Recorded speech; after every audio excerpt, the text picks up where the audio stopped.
રાજપીપળાના સામાન્ય પરિવારમાંથી આવેલી રિક્ષા ચાલકની આદિવાસી સમાજની દીકરી પ્રીતિ મહેશ વસાવાએ જિમ્નાસ્ટિક્સમાં રાષ્ટ્રીય કક્ષાએ બ્રોન્ઝ મેડલ મેળવી આદિવાસી સમાજ, નર્મદા જિલ્લો અને ગુજરાતનું નામ રાષ્ટ્રીય કક્ષાએ રોશન કર્યું છે.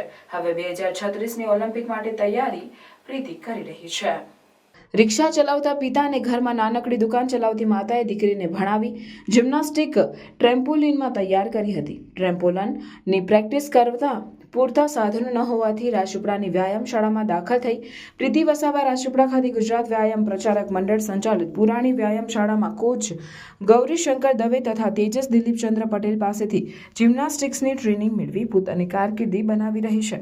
ઉત્તરાખંડના દહેરાદૂન ખાતે ઇન્ડિયન ઓલિમ્પિક એસોસિએશન, ઉત્તરાખંડ સરકાર તથા ભારત સરકારના યુવા કાર્યક્રમ અને ખેલ મંત્રાલય દ્વારા આયોજિત 38મી રાષ્ટ્રીય ખેલ સ્પર્ધા 28 જાન્યુઆરી 2025 થી 14 ફેબ્રુઆરી 2025 દરમિયાન યોજાઈ હતી, જેમાં અલગ અલગ 35 રમતો માટે દેશના તમામ રાજ્યોના સ્પર્ધકોએ ભાગ લીધો હતો.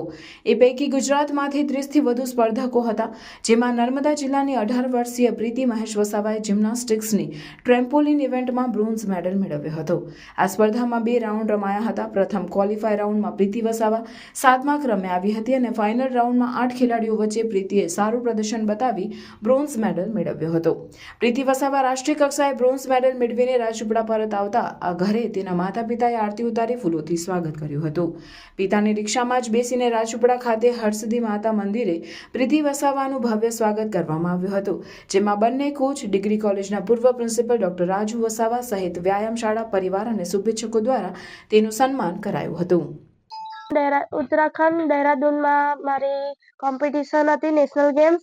એમાં મેં મારું ડિસ્ક્વોલિફાઈડ 7મા નંબર પર થયેલું અને બીજા દિવસ ફાઇનલ હતું, તેમાં મેં 3જા ક્રમે આવી હતી અને હું બીજા ધોરણમાં હતી ત્યારથી જિમ્નાસ્ટિક કરું છું. અને મારું જિમ્નાસ્ટિક કરવાનું પાછળ મારા સર અને મારા મામા ને બધાનું પ્રોત્સાહન છે. અને મેં પહેલાં જિમ્નાસ્ટિકમાં ગૌરીશંકર સર પાસે કરતી હતી, પછી મારા પરફોર્મન્સ જોઈને ગૌરીશંકર સરે અને તેજસ સરે કરીને એમને એક ગ્રુપમાં નાખી અને તેજસ સરે મારું પરફોર્મન્સ જોઈને એમને મારી પાછળ મહેનત કરી અને મેં કેટલા વર્ષોની મહેનતથી આ બ્રોન્ઝ મેડલ લઈને આવી છું. બોમ્બેમાં રમવા ગઈ હતી ત્યારે પણ હું આર્ટિસ્ટિકમાં હતી. આર્ટિસ્ટિકમાં મેં સિલેક્ટ થઈ હતી ને એમાં બી નીકળી હતી. એ 4th નંબર પર હતી, પણ ફાઇનલમાં બગડી ગયું હતું, તેથી મારું એમાં બી રહી ગયું હતું. ત્યાર પછી અહીંયા જે સુરત રમાઈ હતી હમણાં જ, તો તેમાં બી મારું આ ટ્રેમ્પોલિન કરતી હતી, તેમાં ટ્રેમ્પોલિનમાં બી મેં સિલેક્ટ થયેલી, ક્વોલિફાઈડ થઈ હતી 7મા પર. તો છે ને એ ફાઇનલમાં નીકળી હતી, પણ ફાઇનલમાં થોડુંક બગડી ગયું એટલે હું બહાર નીકળી ગઈ હતી અને આ હમણાં જે દહેરાદૂનમાં રમાઈ હતી તેમાં મારો બ્રોન્ઝ મેડલ આવ્યો. મમ્મી પપ્પાને મારા પપ્પા તો રિક્ષા ચલાવે છે અને મારા મમ્મી ઘરે દુકાન ચલાવે છે અને આ સામાન્ય પરિવારમાંથી આવી છું અને તે છતાં પણ મારા મમ્મી પપ્પા લોકો મને આગળ વધારે છે અને મને ભણાવે છે.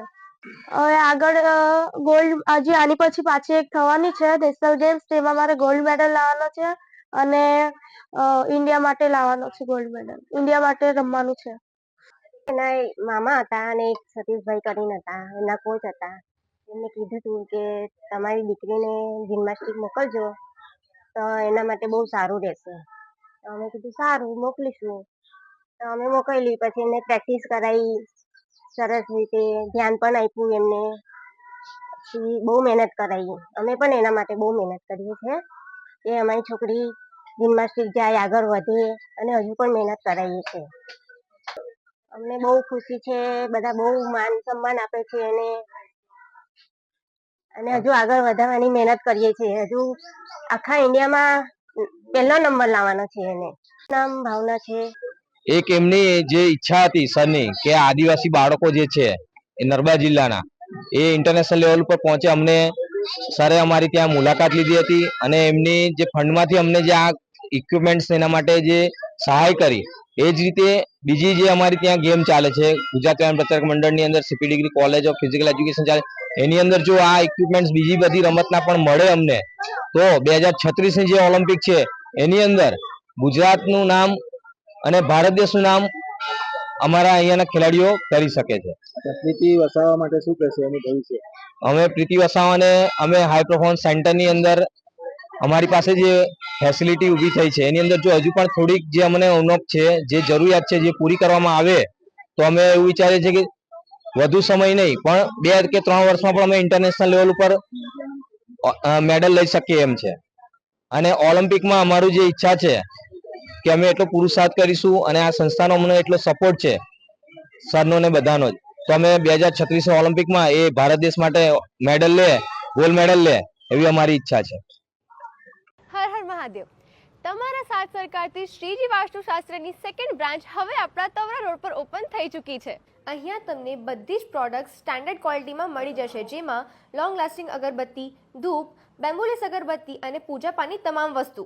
મૂર્તિમાં પણ તમને આદિયોગી, રામલલા, નંદી, શિવલિંગ, ગણેશજી, કૃષ્ણ ભગવાન, બાલ ગોપાલ અને માતાજીની તમામ પ્રતિમાનું વિશાળ કલેક્શન અવેલેબલ છે. અહીંયા તમને તમારા જન્માક્ષર પણ કાઢી આપવામાં આવશે અને તમારું ઘર, ઓફિસ, ફેક્ટરીમાં નેગેટિવિટી ના આવે એટલે વાસ્તુ પ્રમાણે ઓરા મશીન દ્વારા એનો નિકાલ પણ કરી આપવામાં આવશે. હું રાજુભાઈ ભૂદેવ. હવે આપને શક્તિનાથ જવાની જરૂર નથી. આપ સૌ તવરા રોડ ઉપર આપ અમારી નવી શોપ શ્રીજી વાસ્તુશાસ્ત્ર ઓપન થઈ ગઈ છે. તો આજે જ વિઝિટ કરો શ્રીજી વાસ્તુશાસ્ત્ર. જે આવ્યું છે shop number 4, silver Kalp, new Tavra bus stand opposite Croma, new Tavra, Bharuch.